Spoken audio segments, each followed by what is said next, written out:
everyone. In this video, I will be showing you install any AI in one click using your Pinokio AI. So you just have to go to any web browser and then type Pinokio AI. So if you're using Windows device, all you have to do is to follow the step here, download and zip and install. So first, let us tap download and you will see it right here that is now starting to download. Open your download folder, click extract all, tap next, and you just have to simply wait as it is extracting. Once done, you will see a folder right here and you can see Pinocchio AI. So all you have to do is tap that one, and then what you're going to do here is to tap this, right click and run this as administrator. Now you have to wait for a couple of seconds again, and then you have to click run.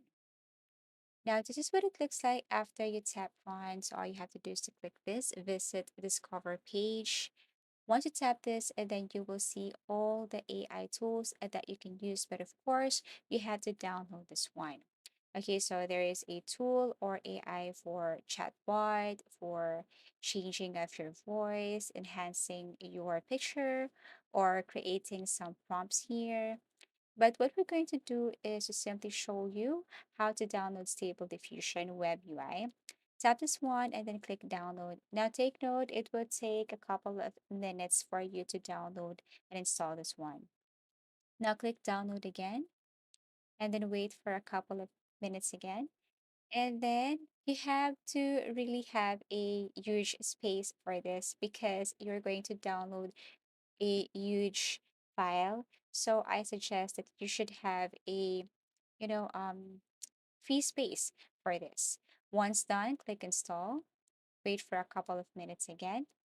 And then you will see here, once it's finished, you will see the button or the option that says start. So all you have to do is to click start, wait again. And then after that, you can now click in this open web UI and there you can now start using stable diffusion. As easy as that. So I'd really hope this video helped you. Thank you for watching. See you again in our next video tutorials.